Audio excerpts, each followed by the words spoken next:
The first thing to go dark was the communications network. Human engineers had built 70% of the quantum relay system that allowed instant messaging across the galaxy. They had installed backdoors in case of emergency. Now they activated them. Minho Choi sat in his command center on Titan Station and watched the map of galactic communications turn red sector by sector. Each red zone meant quantum relays shutting down, encrypting themselves with codes that would take the Council centuries to break. "How many relays are we keeping active?" asked his second-in-command. "Only the ones in systems we're evacuating through. We'll shut those down last after our people are clear." Minho felt no guilt about this. The Council had stolen human technology for decades. Now they could learn to live without it. Station chiefs across Council space were panicking. They called human technical support. No one answered. They tried to access system controls. Access denied. Within 6 hours, 80% of galactic communications were offline.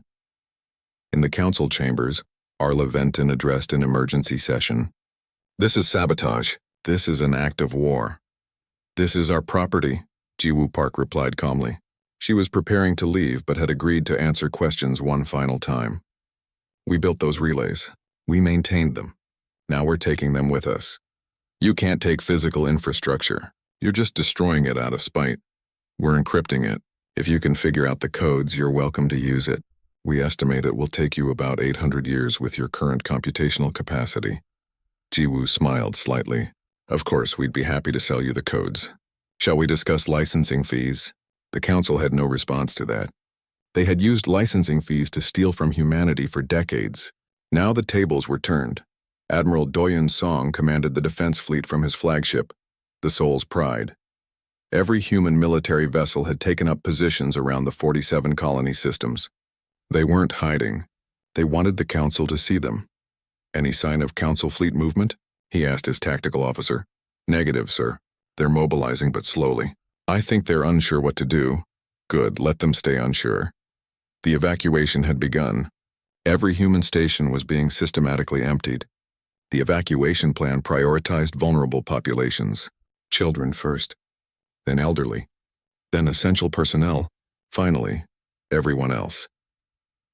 Captain Hiram Lee commanded a convoy of 20 ships moving civilians from a orbital habitat near Centaurian space. It was delicate work. 300,000 people needed to be moved safely. "We have a Council patrol ship approaching," her navigator reported. "Battle stations." Hiram ordered calmly. "But hold fire unless they fire first." The Council ship approached but kept its distance. It was watching, recording but not interfering. Smart choice, Hiram thought. Any attack on civilian evacuation ships would be a public relations disaster. The convoy proceeded without incident. Not everyone was leaving by choice. Several thousand humans who were married to aliens or had built lives deeply integrated into Council society chose to stay. Humanity respected their choice but made it clear. Once you stay, you're no longer part of human civilization. You're on your own. It was painful for families who split, children who chose differently than parents, spouses who couldn't agree. But the vote had been clear. Those who wanted to go would go. Those who wanted to stay would stay. Nari Jung, chief negotiator for human assets, handled the legal complexities. Humanity owned buildings, businesses, properties throughout Council space. Most of it was being abandoned. Some could be sold. "The Quellans are offering to buy our medical facilities," she reported to Suho. "For how much?" 10% of assessed value. "They know we're desperate. Reject it. If they won't pay fair value, we'll destroy the facilities before we leave. They can have rubble or nothing at all." This was the pattern everywhere. The Council expected to acquire valuable human property for pennies. They were wrong. Humans sabotaged what they couldn't take. They wiped data systems. They removed critical components. They left behind buildings, but buildings that would require massive investment to make functional again. Some aliens protested this destruction. A Vexian ambassador named Kendra Thoth spoke passionately in the Council chambers. "Humanity built wonders here," she said. "Medical centers that saved millions. Schools that educated thousands. Research facilities that advanced science. And because we treated them poorly, they're destroying it all. This is our fault. We did this." "They're acting like spoiled children," Verisintel argued, "throwing a tantrum because they didn't get their way." "No," Kendra replied. They're acting like people who finally realized they were being used. We should be ashamed. But shame didn't stop the Council from trying to salvage what they could. They sent teams to abandoned human facilities trying to preserve technology and data. They found most of it was encrypted or booby-trapped. Human cybersecurity experts had spent decades building defenses. Now those defenses activated. The most spectacular loss was the fusion cascade technology. Every reactor that used it shut down simultaneously. The technology was protected by quantum encryption tied to human biometrics. Without human operators, the reactors were just expensive paperweights. Energy shortages hit 12 sectors within days. The Council tried to restart old, less efficient reactors. It wasn't enough. Brownouts became common. Some industrial worlds had to ration power. "Give us the shutdown codes," Arla demanded in a final confrontation with Jiwoo. "No. People will suffer without power. People are already suffering. That's why we're leaving." Jiwoo gathered her belongings. "You'll figure it out eventually. Maybe in 50 years. Maybe 100. But you'll learn to survive without us. We could take the codes by force. You could try. But the codes are stored in human heads, protected by neural encryption. If you torture anyone for them, the codes automatically delete. If you kill us, the codes die with us. The only way to get them is to treat us with respect. And we both know you won't do that." Jiwoo walked out of the Council chambers for the last time. She felt lighter than she had in years. By day 45, the evacuation was 70% complete. 240 million humans had successfully relocated to assembly points beyond Council borders. The remaining 100 million were spread across the remaining occupied stations. Then came the attempted intervention. A Council fleet of 200 warships moved to blockade the Titan station system. They claimed it was a safety inspection. Everyone knew it was an attempt to prevent further evacuation. Admiral Doyen didn't hesitate. He moved the entire human defense fleet into position. 500 warships faced the Council blockade. "This is Admiral Song of the United Human Forces," he broadcast on all channels. "You have 10 minutes to withdraw your blockade. If you do not, we will consider it an act of war and respond accordingly. This is Council Fleet Commander Reth. We are operating under lawful authority. You have 9 minutes." The Council fleet held position. Doyen began a countdown that was broadcast to every ship, every station, every world in range. 8 minutes. 7, 6. At 5 minutes, the Council fleet opened fire. Not on human ships. They fired on the civilian evacuation vessels departing Titan Station. It was a calculated move. Make the humans choose between protecting civilians and maintaining their defensive position. Doyen didn't hesitate. All ships weapons free. Defend the civilians. The battle lasted 4 hours. Human ships were outnumbered, but they had better technology and better training. They used tactics the Council had never seen. Coordinated drone swarms, quantum-entangled targeting systems, weapons that phased through shields. The human fleet destroyed 70 Council ships and disabled another 40 before the Council force retreated. Human losses were 19 ships destroyed, 30 damaged. All the civilian transports escaped safely. The Council was shocked. They hadn't expected humans to fight so effectively.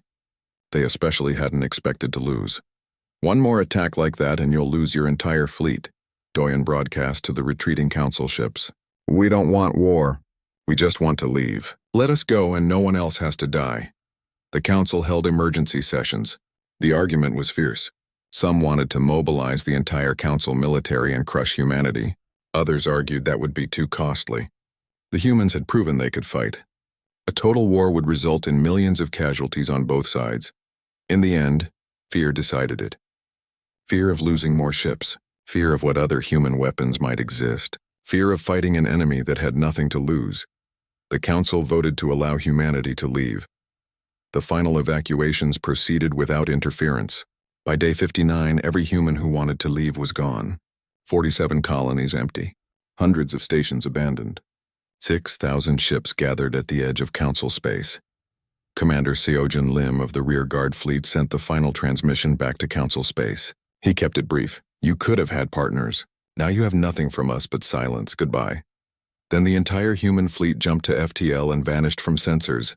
340 million humans. 6,000 ships. Everything they owned and everything they knew. Gone.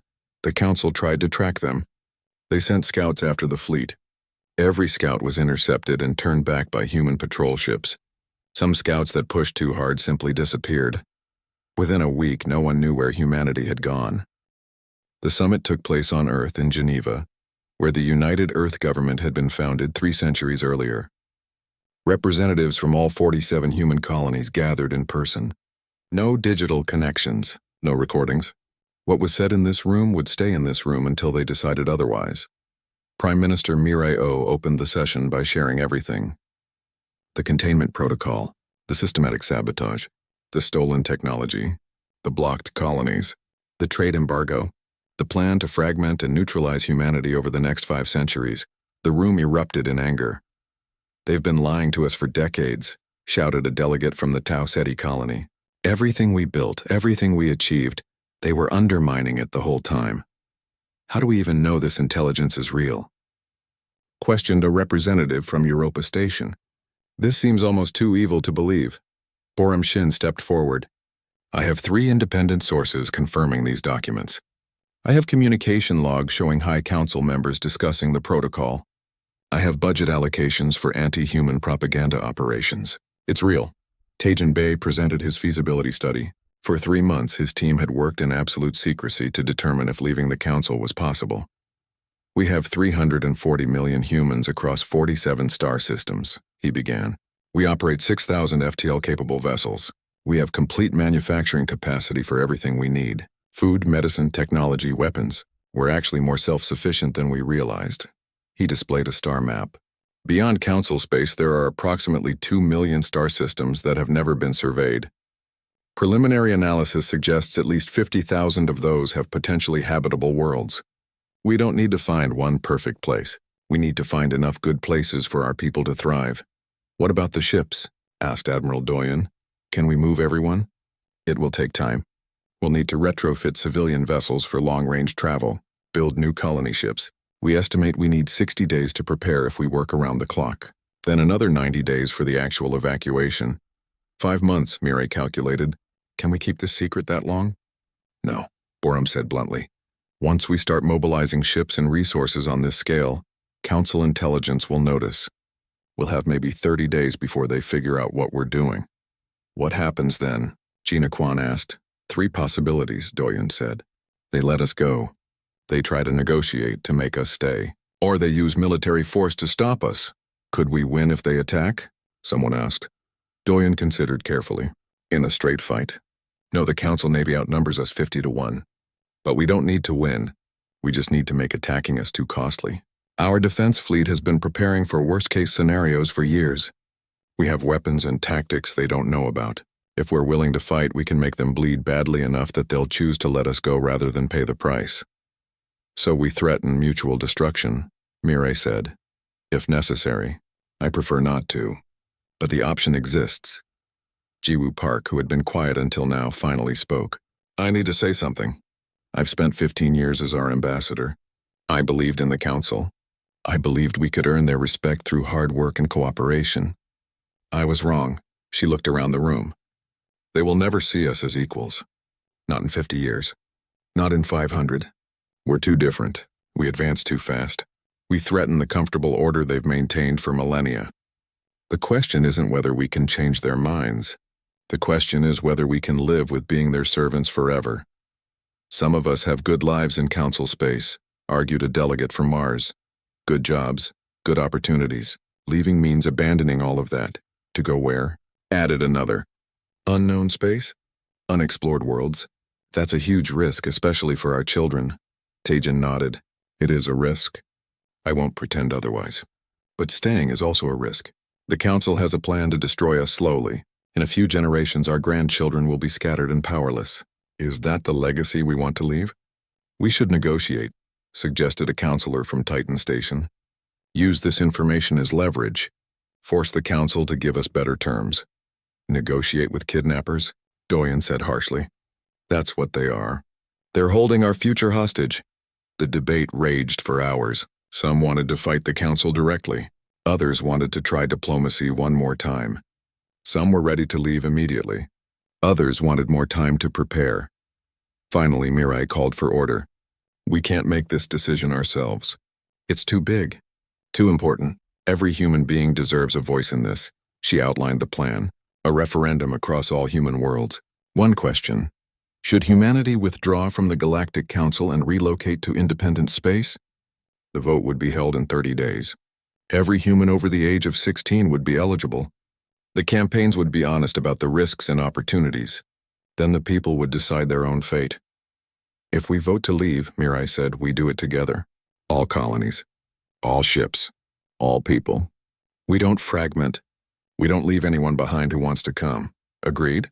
The delegates voted unanimously to proceed. The next 30 days were chaos. The referendum was announced publicly. Humanity's grievances against the Council were laid out in detail. The containment protocol was released to the public. The Council tried to deny everything at first. Then they claimed the documents were taken out of context. Then they promised reforms. Then they threatened consequences if humans left. Each threat only strengthened the case for leaving. Debates raged on every human world. Families argued. Friends divided. Some people couldn't imagine leaving the only galactic civilization humanity had ever known. Others couldn't wait to be free of it. My parents came to the stars to be part of something bigger, one woman said in a viral video. They wanted us to walk among aliens as friends. But friends don't steal from you. Friends don't sabotage you. The Council isn't our friend. It's time we admitted that. The Council made a desperate last attempt 3 days before the vote. Arla Ventine personally contacted Mirai with an offer. 2 seats on the High Council. Full voting rights. Immediate elevation from junior member status. This is what you wanted, Arla said. Equal partnership. We're offering it. Mirai looked at the Centaurian leader's face on the screen. You're offering it now because you're afraid. You had 200 years to give us this. You chose not to. You chose to exploit us instead. We made mistakes. We're trying to correct them. You're trying to keep your favorite tools from walking away. That's not the same thing. Mirai paused. If we vote to stay, will you honor this offer? Of course. Put it in writing. A formal council resolution. Filed publicly. 2 High Council seats for humanity. Full rights and protections. No restrictions. No probation periods, Arla hesitated. I'll need to consult with the other council members. You do that. Let me know what they say. Mirai ended the call. The written offer never came. The council couldn't agree to it. Too many species opposed giving humanity real power. Even now, even facing the loss of humanity entirely, they couldn't bring themselves to share control. Voting day arrived. Across 47 worlds and hundreds of stations, humans cast their ballots. The turnout was 92%, the highest in human history. Mirai watched the results come in from her office in Geneva. Her hands shook slightly as the numbers climbed. 73% voted to leave. She sat back in her chair and closed her eyes. There it was. The people had spoken. Humanity would walk away from the stars it had known and seek new ones. That evening, she made the announcement to the galaxy. The message was broadcast on all channels in all languages. She kept it simple. 200 years ago, humanity joined the Galactic Council with hope and excitement. We wanted to be part of something greater than ourselves. We wanted to contribute and cooperate and grow together with our galactic neighbors. We contributed everything we had. Our technology, our innovation, our labor, our friendship. We asked only to be treated as equals. Instead, we were exploited and sabotaged. Our achievements were stolen. Our expansion was blocked. Our future was targeted for destruction. Therefore, humanity has voted to withdraw from the Galactic Council. In 60 days, all human diplomatic staff will leave Council space. All human trade agreements will terminate. All human technology licenses will be revoked. We will take our people, our ships, and our knowledge beyond the borders of Council space. We will build our own civilization according to our own values. To the Council, we say this. You could have had partners. You chose to have servants. Now you will have neither. To any individual being who wishes to join us, regardless of species, you are welcome. Renounce your Council citizenship and we will welcome you as equals. To the few Council members who tried to help us, we thank you. We will remember you. This is not goodbye forever. Perhaps someday we will meet again as equals. Until then, we wish you well. Humanity is going home, and home is wherever we choose to make it. The message ended. Mirai sat in silence for a long moment. Then she began making calls. There was work to do.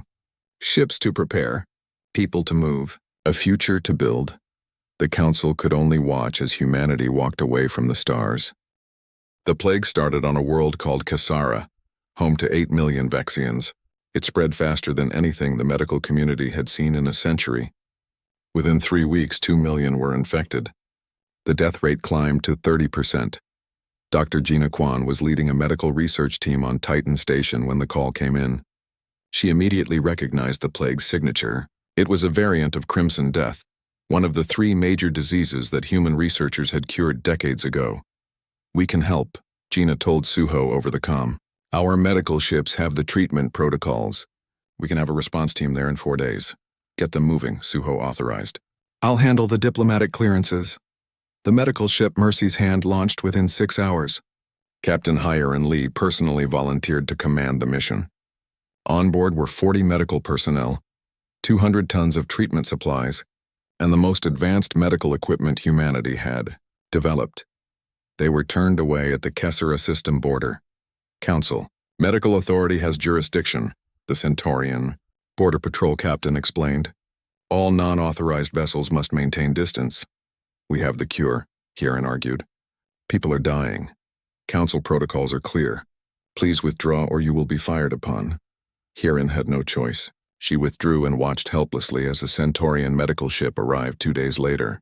The Centaurians had less effective treatments. They worked slowly, bureaucratically.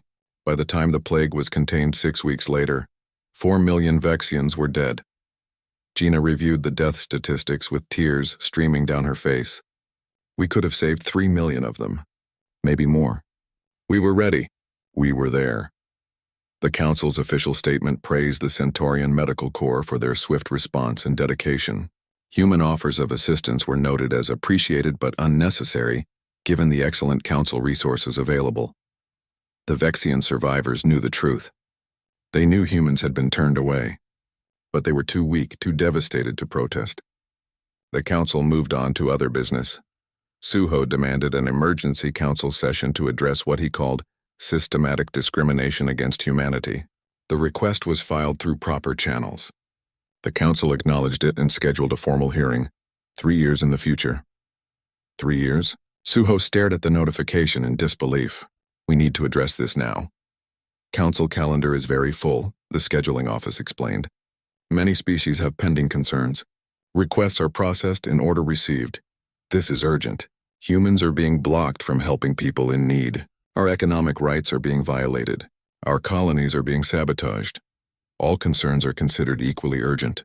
Your hearing date is confirmed. Thank you for your patience."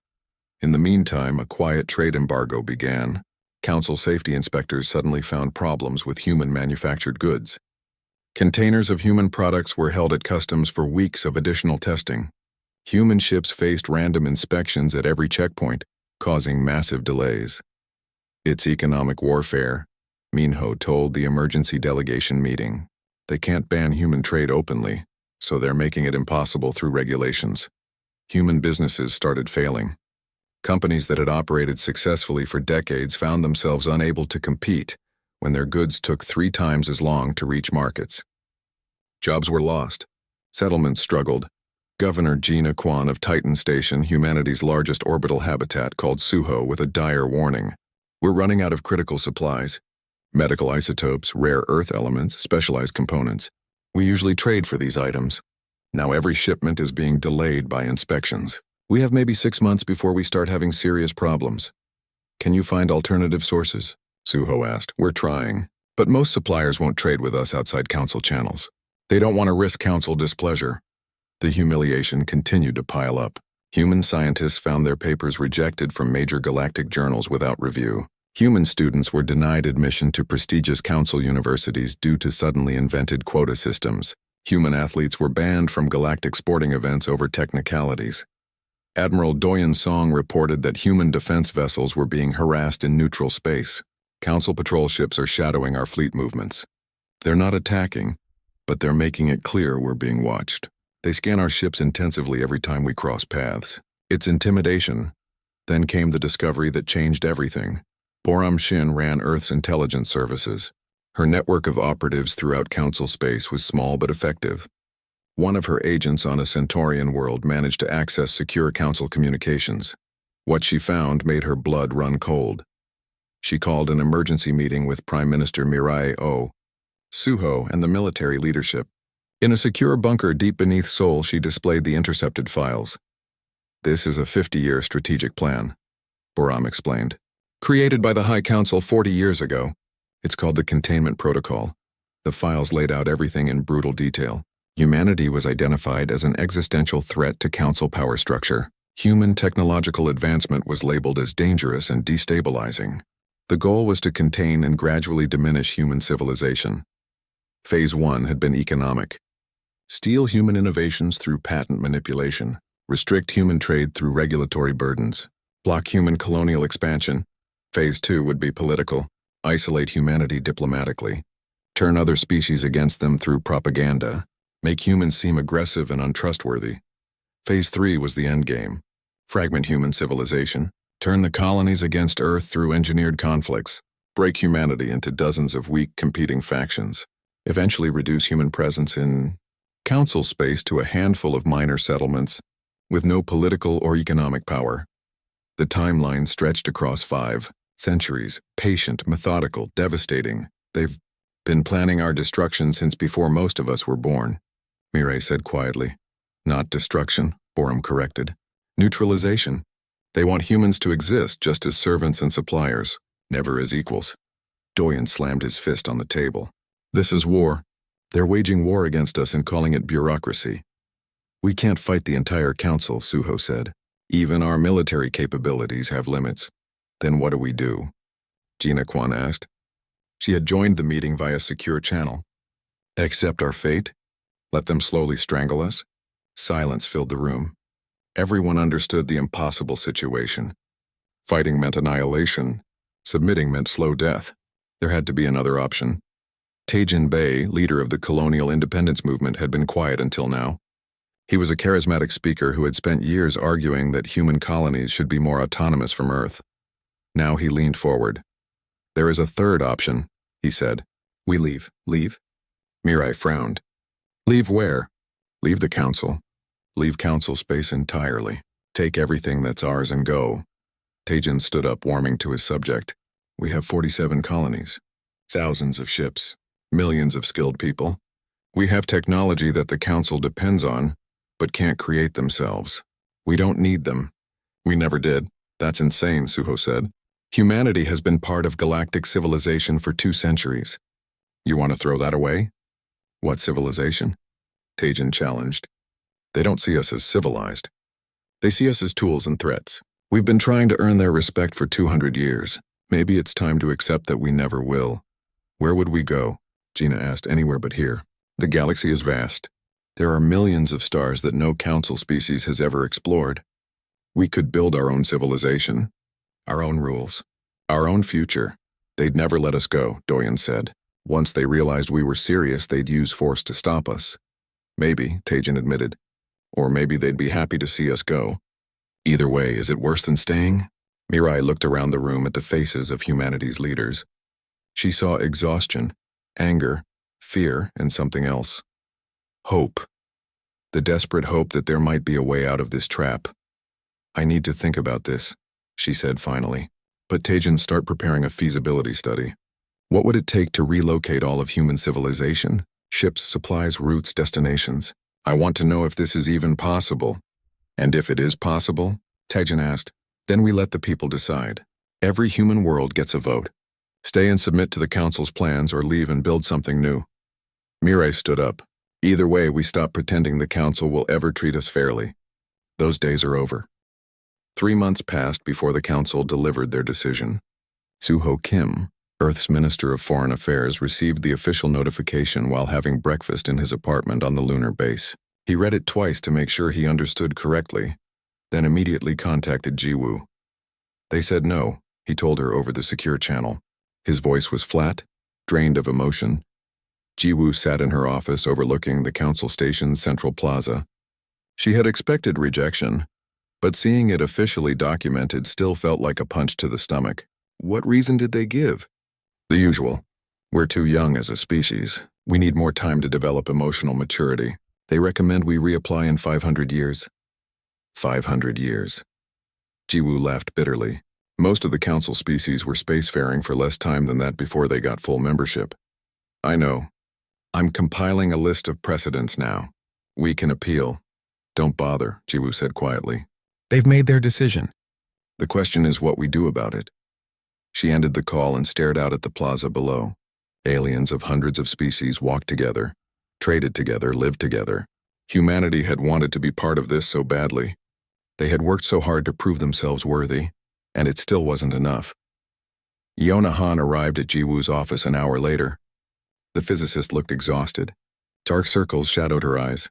I need to show you something, Yona said without preamble. She activated a holographic display. After we distributed the fusion cascade technology, I kept monitoring its implementation. I wanted to make sure there were no complications. And? Jiwoo asked. 3 weeks ago, a Quellan Industrial Consortium filed a patent on fusion cascade technology. They claim they developed it independently. Jiwoo felt her blood run cold. That's impossible. We have documentation showing every step of our research. I know, but the Council Patent Office approved it anyway. Now any human company that wants to use fusion cascade technology commercially has to pay licensing fees to the Quellans. We invented it. Technically, we shared it freely with the Council. We never filed for commercial protection because we thought we were all working together. Yona pulled up more files. I started digging deeper. Jiwoo, this isn't the first time. In the past 50 years, 17 major human innovations have been patented by other species after we shared them freely. Jiwoo sat down heavily. Why didn't anyone notice this before? Because it's done slowly, carefully. One technology at a time, years apart. But it's systematic. Someone is deliberately stealing human intellectual property and using council bureaucracy to make it legal. The evidence was damning. Human medical scanners patented by Centaurians. Human agricultural techniques claimed by Draxians. Human manufacturing processes registered by Vexians. Billions of credits that should have gone to human companies were flowing to alien corporations instead. Suho arrived that evening with even worse news. He dropped a data chip on Jiwoo's desk. 3 colony ships, he said. The Eternal Hope, the New Dawn, and the Pioneer's Dream. All launched 15 years ago to settle new worlds in the Outer Rim. I remember. They were supposed to establish our first colonies in that sector. They never arrived at their destinations. I just found out why. Suho activated the chip. It showed navigation data. Council traffic control protocols redirected them. The ships were told there were radiation hazards on their planned routes. They were given new coordinates to where? Dead systems. No habitable planets. The ships spent 5 years searching for somewhere to settle, before giving up and returning to known space. 15,000 colonists lost years of their lives. 3 prime colonization opportunities lost. Jiwoo studied the data. This was deliberate, completely deliberate. And it's not just the ships. Remember the Titan expansion project? It was supposed to triple the size of our largest space habitat. The construction permits were delayed in council bureaucracy for 8 years. By the time they were approved, the expansion materials we had ordered were obsolete. We had to start over. The council is sabotaging us, Jiwoo said softly. Not openly. Nothing that could be proven in a council court. Just endless small obstacles, delays, technicalities, redirected ships, stolen patents. 1 cut at a time, but it's death by 1,000 cuts. More evidence piled up over the following weeks. Human mining operations found their claims suddenly invalidated when other species discovered legal loopholes. Human trade vessels faced constant inspections at council checkpoints, while alien ships passed through freely. Human scientists found their grant applications rejected while identical proposals from other species were approved. The final piece came from Captain Hiron Lee. Her exploration vessel had discovered a beautiful world she named Paradise. Perfect atmosphere, abundant water, rich soil, no dangerous native life. The ideal colony site. I filed the discovery claim immediately, Hiron told Jiwoo over the comm. According to council law, we have first rights to colonize. What happened? The council declared Paradise a protected heritage site. They say it has geological features that need to be preserved for scientific study. No colonization allowed. Did they give any specific reason? Some nonsense about unique rock formations. Jiwoo, I surveyed that planet personally. There's nothing scientifically special about it. It's just a nice world that would make a great colony. 2 weeks later, a Quellan colony fleet arrived at Paradise and began establishing settlements. When Hyeron protested, the council explained that new evidence had shown the geological concerns were overstated. Colonization was now permitted, just not by humans. Suho called an emergency meeting of all Human Council delegates. 20 people gathered in a secure conference room deep within the Human Embassy station. "We need to face facts," Suho said. "The council is not treating us as partners. They're treating us as a resource to be exploited and a threat to be contained. We can't just give up," one delegate argued. "We've worked too hard to get here." "I'm not suggesting we give up," Suho replied. "I'm suggesting we recognize reality. The council takes our technology. They block our expansion. They steal our innovations. They deny us political power. And now they want to install override codes in our military vessels." That last point had arrived just yesterday. A formal council resolution requiring all member species to install council-controlled shutdown systems in their warships. For security purposes, the resolution claimed, to prevent any member species from going rogue. In practice, it meant the council could disable the entire human fleet with the push of a button. "We can't accept that," Admiral Doyensong said firmly. The military commander had flown in from Earth specifically for this meeting. Installing those codes would leave humanity defenseless. "If we refuse, the council threatens sanctions," Jiwoo said. "They could freeze all human assets in council space, ban human ships from council stations, cut us off completely. So we're trapped," another delegate said. "Accept foreign control of our military or face economic warfare." The room fell silent. Everyone understood the impossible position they were in. 2 centuries of hard work and goodwill had led to this moment. Humanity was more vulnerable now than the day they had joined the council. Thex Oramis, the Quellan counselor who had always seemed sympathetic to humanity, requested a private meeting with Jiwoo the next day. They met in a neutral location, a small park on one of the station's residential levels. "I wanted to warn you," Thex said quietly. His compound eyes scanned the area nervously. "There are discussions happening in closed High Council sessions. Discussions about the human problem." "The human problem," Jiwoo repeated. "That's what they call it. You must understand humanity terrifies them. Your species advances too quickly. In another 200 years you will dominate the council. The old powers cannot accept this. So they plan to cripple us first. They plan to eliminate you as a threat, not through violence, through law, through bureaucracy, through economic pressure. Slowly, over centuries, they will reduce humanity to a minor species. Dependent, controlled, no longer dangerous." Jiwoo felt numb. "Why are you telling me this?" "Because it is wrong. I have watched humans for decades. You are brilliant, creative, generous. You deserve better than this betrayal." Thex paused. "But I am one voice among thousands. I cannot stop what is coming." That night, Jiwoo stood on the observation deck of the Human Embassy station and looked out at Earth, a blue jewel hanging in the darkness. Somewhere down there, 10 billion humans lived their lives, unaware that their place among the stars was slowly being stolen from them. She thought about the pioneers who had first reached for space, the dreamers who had imagined humanity walking among alien civilizations as equals, the billions who had worked so hard to make those dreams real. And she wondered if maybe the dreams had been wrong from the start. The Grand Chamber of the Galactic Council stretched 300 meters in every direction, a monument to 1,000 species working together across the stars. Ambassador Jiwoo Park stood at the human delegation's platform, watching sunlight from the nearby star filter through the transparent dome above. She had stood in this exact spot hundreds of times over the past decade, and each time it still took her breath away. Today was supposed to be different. Today was supposed to be the day everything changed. Jiwoo adjusted her formal diplomatic robes and glanced at the data tablet in her hand. The numbers told a story that should have been impossible to ignore. In the 200 years since humanity joined the Galactic Council, human engineers and scientists had revolutionized galactic society. The FTL drives that now powered 90% of council ships came from human designs. They were 40% more efficient than anything the galaxy had seen before. 3 plagues that had killed billions across a dozen worlds had been cured by human medical researchers. The quantum communication network that allowed instant messaging across the galaxy was built on human mathematics.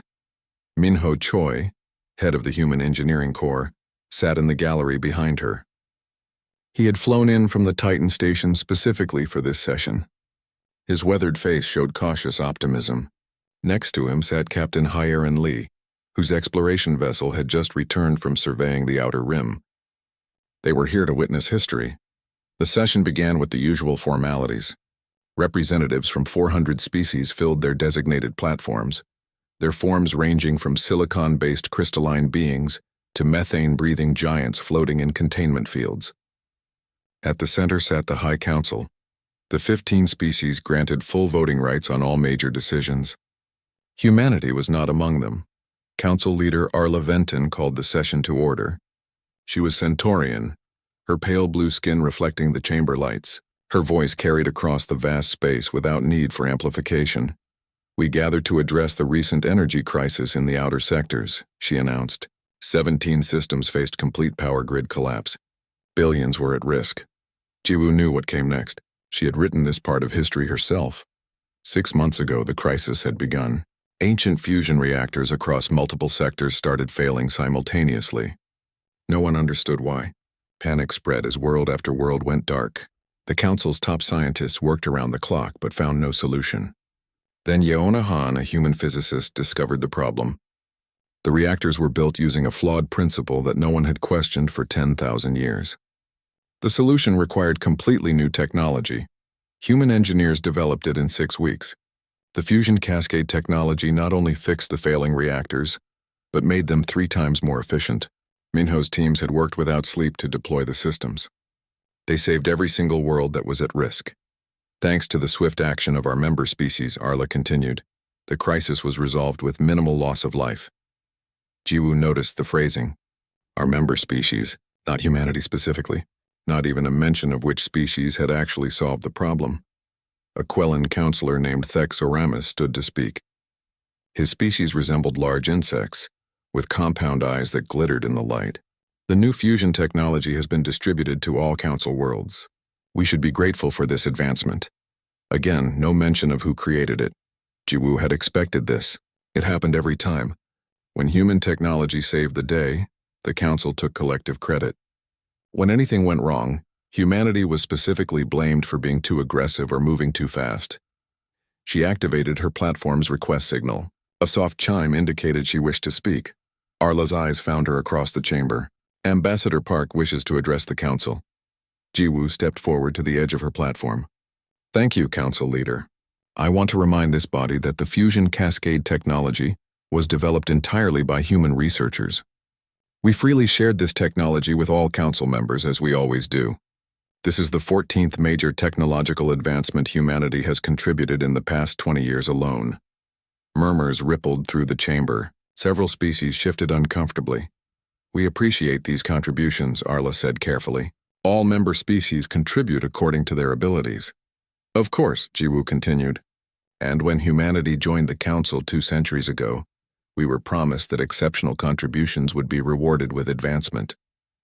The Council has protocols for this. We formally request consideration for elevation to the High Council. The murmurs grew louder. Some species seemed shocked at the direct request. Others had clearly been expecting it. A Draxian counselor named Vera Sintel rose to her feet. Her species was reptilian, covered in dark green scales. This is highly irregular. Such matters are discussed in closed session, not in open council. Then let us discuss it in closed session, Jiwoo replied calmly. We simply ask for what was promised. A chance to have full voting rights. To be true partners in galactic governance. Arla exchanged glances with other High Council members. Very well. The request is noted. We will convene a special session to discuss this matter. This body is adjourned. Jiwoo returned to her seat as the platforms began to empty. Minho approached her with a concerned expression. That went about as well as expected, he said quietly. They'll reject it, Hyeron added, joining them. You know they will. Maybe, Jiwoo admitted. But we had to try. The people back home need to see we're fighting for recognition. What none of them knew was that the special session had already taken place 2 weeks earlier.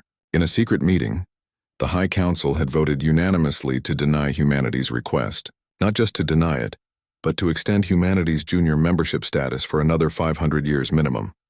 The official reason would be carefully worded. Humanity lacked the emotional maturity for higher responsibility. Humans were too young as a species, too impulsive, too unpredictable. These were the words that would be used. The real reason was simpler and far more honest, though it would never be spoken aloud. The council was terrified. In 200 years, humanity had advanced further than most species did in 10,000. Human innovation was accelerating. Human colonies were spreading. Human culture was influential. Human technology was superior.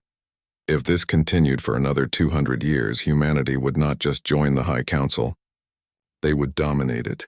And the species who had ruled the galaxy for millennia would become footnotes in human history books.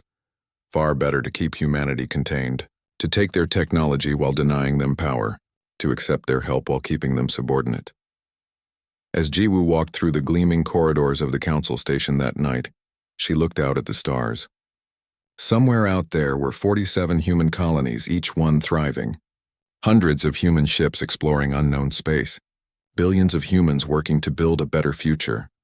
She wondered how long they would accept being treated as children by those they kept saving.